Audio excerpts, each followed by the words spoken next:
Oke teman-teman, kita ngobrol santai saja ya. Mungkin banyak di antara teman-teman para scalper atau para trader ya yang bertanya-tanya ya dalam hatinya, mungkin kenapa sih yang rata-rata yang naik tinggi itu, yang ARA-ARA itu ya, rata-rata itu perusahaan busuk semua ya. Kita ambil contoh di sini, kita lihat di sini di ranking hari ini, hari Kamis ya, hari Kamis tanggal 19 Januari 2023, Inru, Omre, Wapo, ERTX ya. Atau kita ambil yang 20% ke atas saja. Seperti Inru misalnya ya, Inru. Tapi Inru ini volumenya kecil sekali ya, teman. Omre, nah ini Omre. Kita lihat ini fundamentalnya Omre itu seperti apa. Nah teman-teman lihat ini perusahaan busuk teman-teman ya. Ini perusahaan merugi tapi diangkat sama bandarnya. Nah ini kenapa bandar-bandar itu memilih saham-saham yang busuk ini ya. Jadi begini teman-teman, kalau di perusahaan-perusahaan bagus itu rata-rata ada penghuninya ya. Ada penghuninya dalam tanda kutip. Artinya ada pemilik atau pemegang saham ya yang besar-besar. Jadi big fund itu ya, pemain-pemain besar itu tentu saja dia tidak mau meletakkan uangnya atau sahamnya di perusahaan busuk seperti ini. Tentu saja mereka lebih memilih perusahaan yang bagus yang membagikan dividen dan seterusnya ya. Lalu bandar masuk di situ dan angkat harga. Tentu saja bandarnya bunuh diri teman ya. Tinggal investor-investornya tinggal buang barangnya saja kalau diangkat 25% misalnya, daripada mereka tunggu setahun ya. Ternyata dalam sehari naik ya, tentu saja mereka jualan ya. Nah bandar tidak mau mengambil risiko itu, makanya mereka pergi ke saham-saham yang memang tidak ada penghuninya. Apa sahamnya? Ya saham-saham busuk seperti ini teman. Nah yang ingin saya apa namanya ya cari ya, yang ingin saya ingin mencari saham-saham yang ada di tengah-tengah ya. Kalau sahamnya itu terlalu sempurna ya, mungkin teman-teman juga ingin mendapatkan saham yang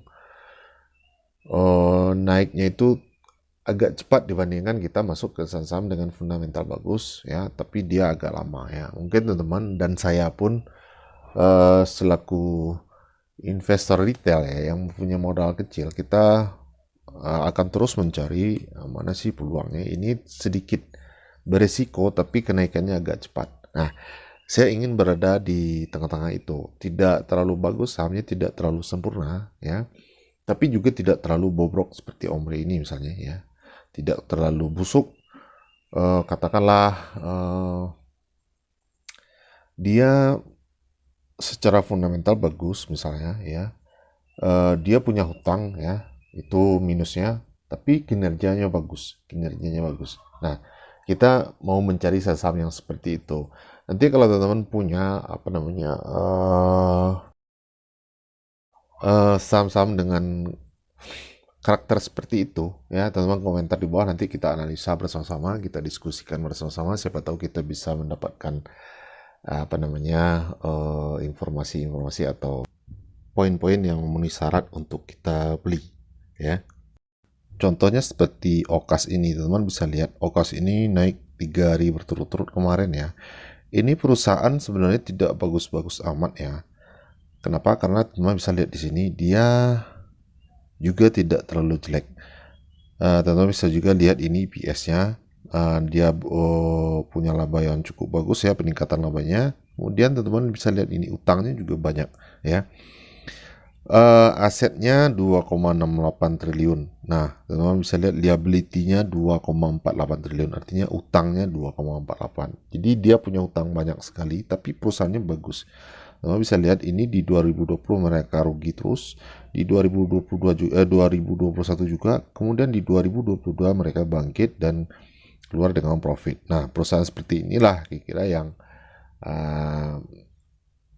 apa namanya yang sesuai dengan karakter yang saya sebutkan di depan tadi ya. Dia tidak terlalu jelek ya, secara fundamental dia tidak bagus, tapi dia punya potensi untuk menjadi bagus ya.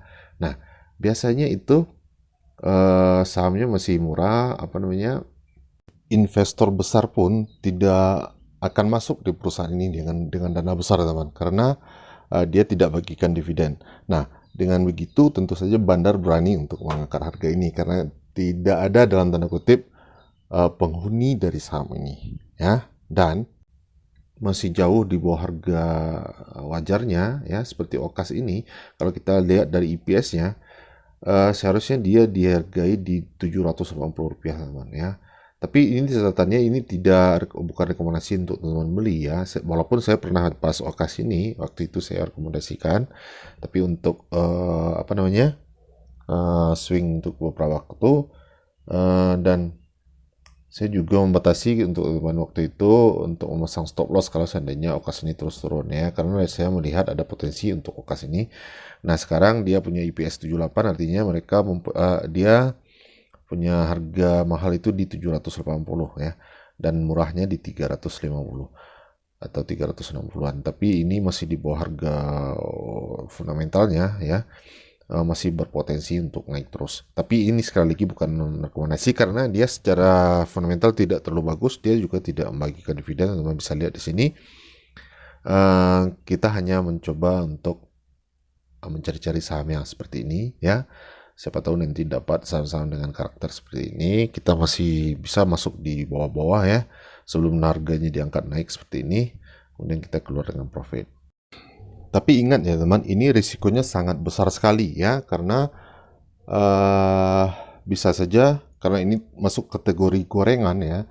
Kategori gorengan, teman-teman tidak akan mendapatkan dividen di sini. Kalau teman-teman seandainya nyangkut atau loss, harus siap dengan risiko tersebut, ya. Oke, demikian saja, semoga bermanfaat buat teman semuanya. Semoga juga teman-teman profit semuanya hari ini. Selamat sore dan happy cuan.